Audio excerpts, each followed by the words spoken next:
Children and sunlight. On the surface, it seems like the most wholesome combination imaginable. Think playgrounds, vitamin D, strong bones, and those endless summer days when kids come home dirty, happy, and just a little sun-kissed. But look closer, and the picture gets more complicated. Behind the laughter and sprinklers lies a lifelong balancing act between fueling healthy development and guarding against long-term damage. Because while sunlight is essential for growing bones, it's also a sneaky risk factor for something children won't notice until decades later: skin cancer. Let's start with the upside. During childhood and adolescence, the skeleton is in rapid construction mode. Bones are lengthening, thickening, and building the foundation for adult height and lifelong bone density. Vitamin D is critical for this process. It helps the body absorb calcium and incorporate it into the bone matrix. Without it, children are at risk for rickets, a condition marked by soft, weak bones that can bend and deform under the body's weight. And while rickets may sound like a disease from dusty history books, it's made an unsettling comeback in recent years in areas where kids spend more time indoors and diets are low in vitamin D. Sunlight, specifically ultraviolet B, UVB, radiation, remains the most natural and efficient way for children to get the vitamin D their growing bodies demand.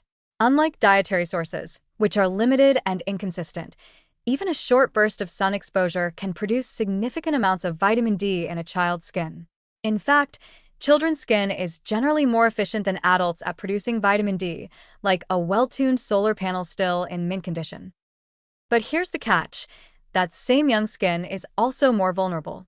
Childhood is the time when the body is most susceptible to damage from UV radiation.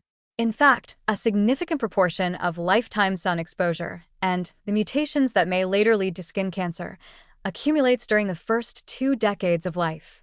Just one blistering sunburn in childhood can double the risk of developing melanoma later on.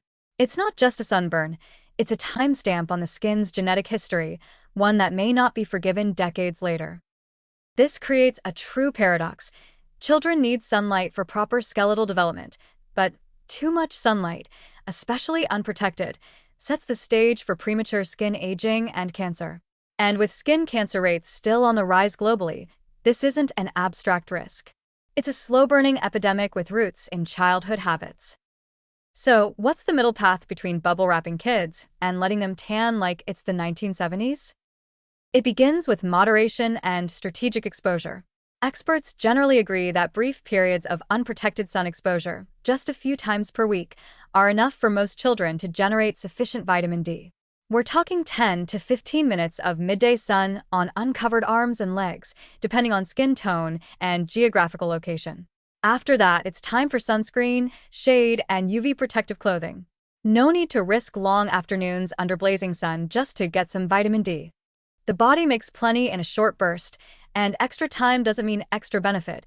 It just means extra DNA damage.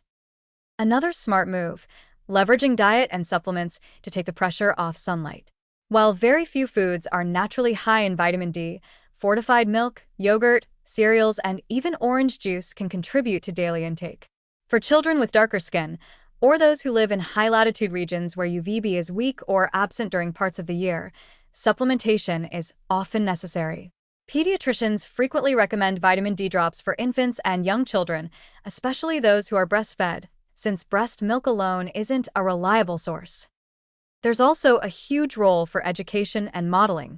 Teaching children to respect the sun, not fear it, can help them develop lifelong habits that serve both their health and their confidence. Let them know that sunscreen isn't optional. It's not a burden or a battle. It's simply what we do to protect the body, like wearing a seatbelt or brushing teeth. And yes, applying it can be a sticky, sandy mess, but in the long run, it's easier than explaining precancerous lesions in your 20s. So the goal isn't to chase sunlight or to shun it entirely. It's to build a relationship with it that is thoughtful, flexible, and rooted in long-term well-being. Children deserve strong bones, bright moods, and the freedom to run under an open sky. But they also deserve to grow up with healthy skin and a future that isn't marked by preventable illness. In the end, it's not about being anti-sun or pro-sun, it's about being sun-smart. And when we get that balance right, we give kids the best of both worlds: the nourishment of nature and the protection of knowledge.